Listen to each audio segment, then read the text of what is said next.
in front of everyone. Then the toddler exposed her to the billionaire. She had planned every detail of her perfect wedding. The flowers, the dress, the man. But she forgot to plan for the truth. You do not belong here. You never did. Those 7 words, spoken in a sharp whisper through perfectly painted lips, landed like a slap before the actual slap came. But we'll get to that. The Whitmore estate sat on 40 acres of manicured Connecticut countryside, and on this particular Saturday morning in late September, it looked like something lifted straight from the pages of a bridal magazine. White rose arrangements climbed every pillar. Ivory ribbons floated in the gentle autumn breeze. 212 guests in their finest clothes moved through the gardens like well-dressed butterflies, champagne flutes catching the early afternoon light. At the center of all of it stood Nathan Whitmore, 36 years old, founder of Whitmore Capital Group, a man whose name appeared on 3 different Forbes lists and whose face appeared in the dreams of half the women on the East Coast. He was tall, dark-haired, with a kind of quiet confidence that didn't need to announce itself.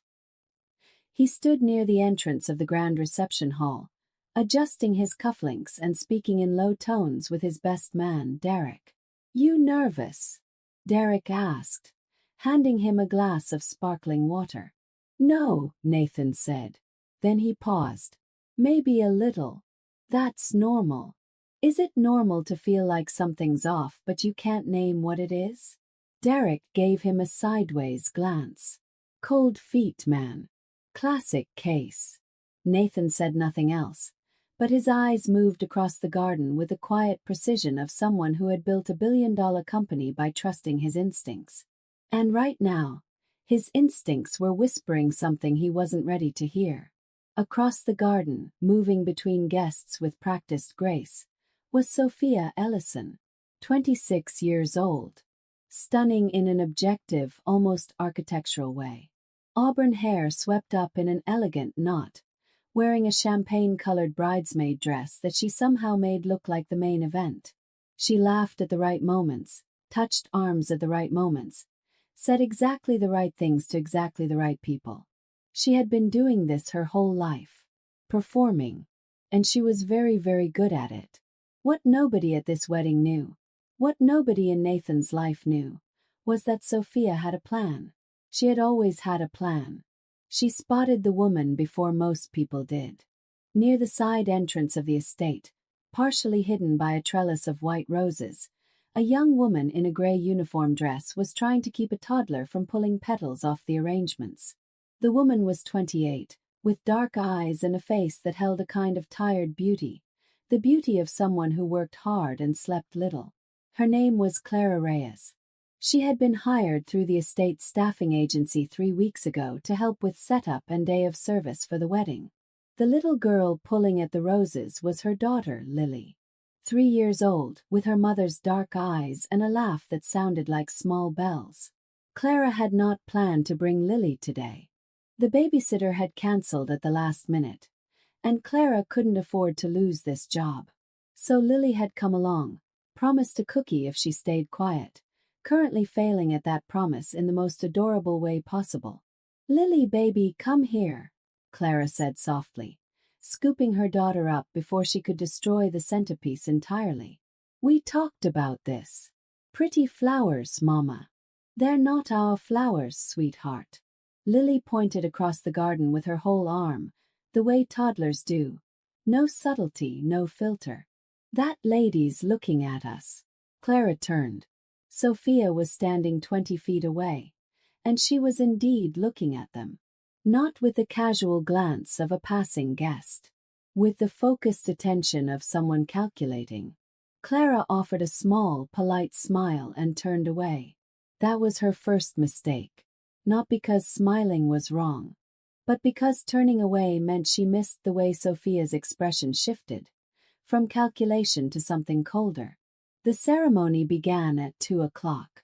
Nathan stood at the altar in his dark navy suit, and when his fiancée, Victoria Hale, appeared at the top of the garden stairs, the crowd let out the collective breath it had been holding. Victoria was 28 herself, blonde and polished, the daughter of a Connecticut senator. She and Nathan had been together for 2 years, engaged for 6 months. By every external measurement, they were the perfect match. Victoria walked down the aisle with her father's arm in hers, and her eyes fixed on Nathan like a woman who had been rehearsing this moment her entire life. She had been. Nathan watched her come toward him and felt something. He couldn't name it then. Love, maybe. Or the memory of love. Or the idea of it. He had been so busy building things that he sometimes forgot to examine what he was building toward. The officiant began to speak.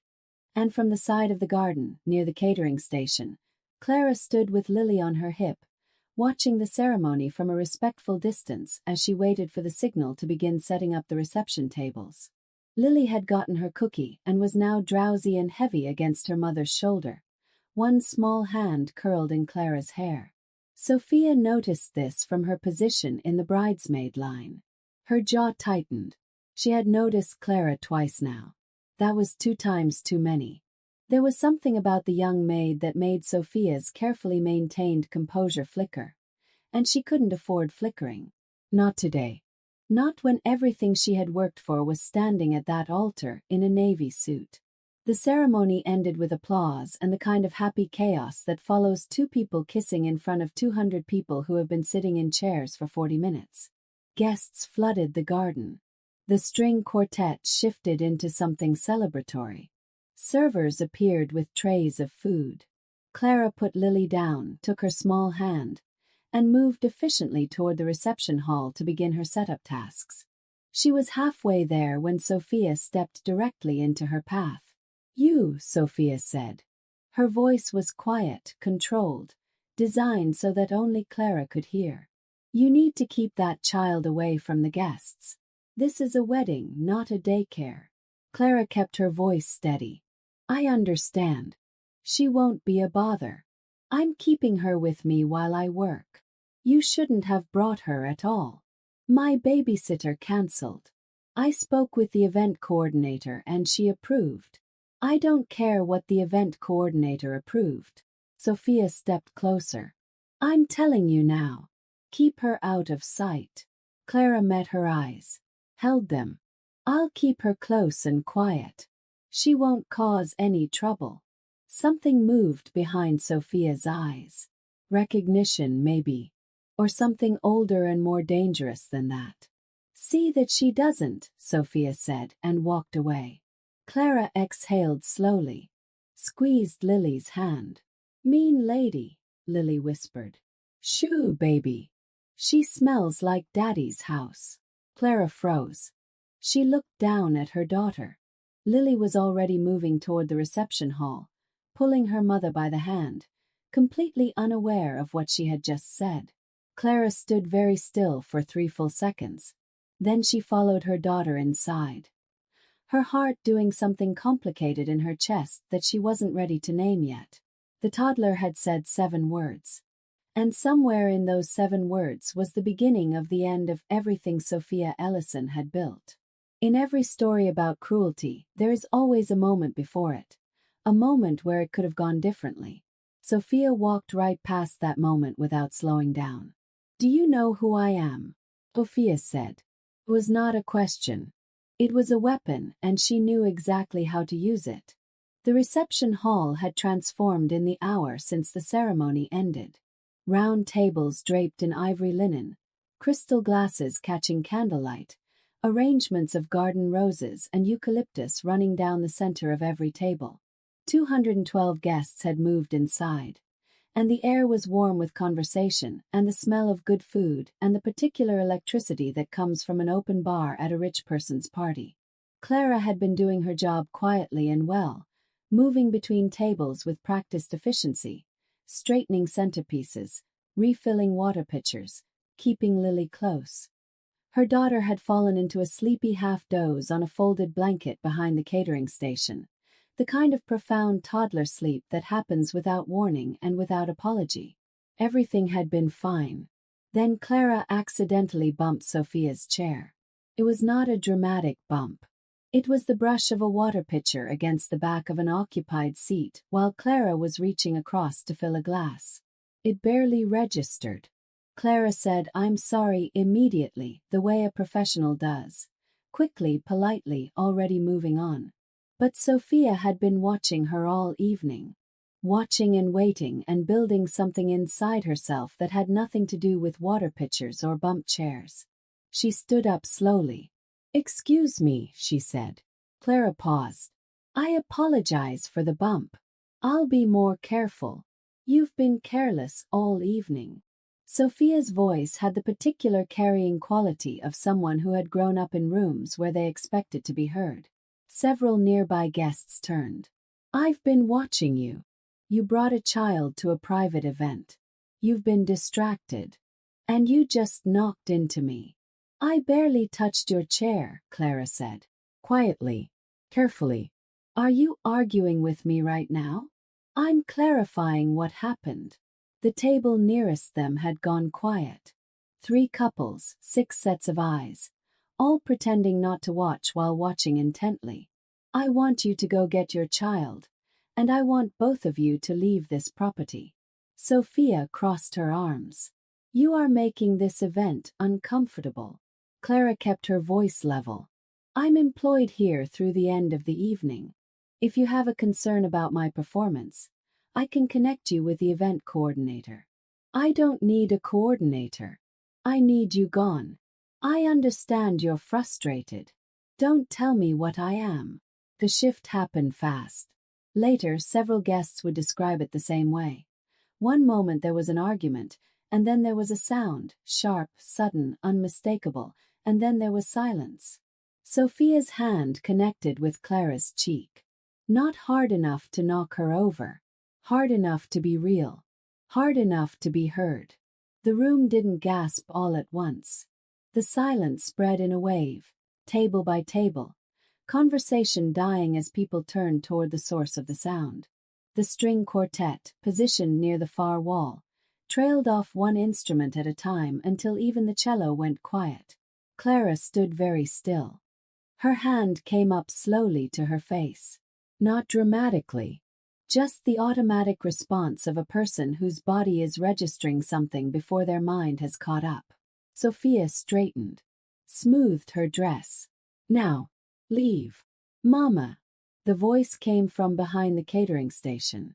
Lily stood there, barefoot, her hair loose from its small pigtails, blanket dragging behind her. She had woken up to the sound and stumbled out looking for her mother, the way toddlers do, without fear, without calculation, just toward the person she loved. She saw her mother's face. She looked at Sophia. And then, because she was 3 years old and had not yet learned the adult skill of staying quiet when quiet is safest, she pointed at Sophia and said very clearly, in the ringing silence of a room with very good acoustics, "That's the lady from Daddy's pictures." Nobody moved. Sophia's face did something complicated and fast, like a building whose internal structure has just been compromised but the exterior hasn't registered it yet. Clara stared at her daughter. From across the room, at the head table where he had been mid-conversation with his new wife, Nathan Whitmore turned. He had heard the slap. He was already standing. He had been making his way across the room when the toddler spoke, and now he stopped, 3 tables away, with a look on his face that people at those tables would describe later as the moment a very intelligent man realizes he has been given a piece of information that changes everything. "What did she say?" Derek said quietly beside him. Nathan didn't answer. He was looking at Sophia, who was looking at Lily, who was looking at her mother. And Clara. Clara was looking at Nathan with the expression of someone who has just realized that the storm they were standing in is much larger than they understood. Victoria appeared at Nathan's side, her hand on his arm, her smile still in place through sheer practiced force. "What's going on? Someone should remove that woman." "Which pictures, sweetheart?" Nathan said. He wasn't talking to Victoria. He had crossed to where Lily was standing, crouching down slowly to her level, and his voice was very gentle, very calm. The kind of calm that cost something. Lily considered him with the frank assessment of a toddler. He was safe. She had good instincts for safe. Daddy's pictures on the wall, she said. The ones he showed me. He said she was his friend. Where does your daddy live?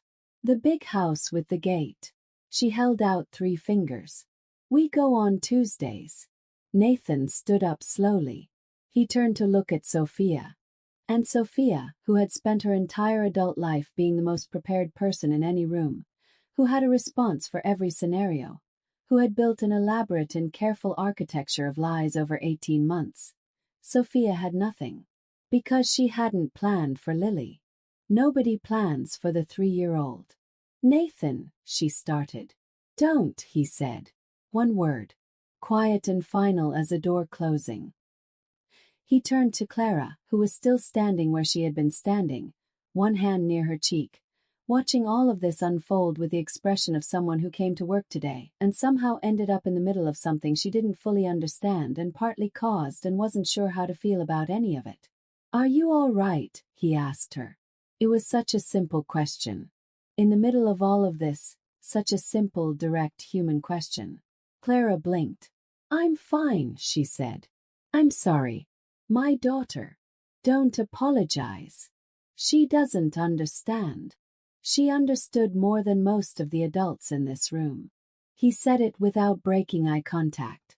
Then he turned to the room at large, 200 guests in various states of shocked stillness, and his voice was very clear when he spoke next. I need a few minutes. Please enjoy the food. He walked out through the side door. After a beat, Derek followed. Victoria stood at the head table alone, her champagne glass still in her hand, her smile finally and completely gone.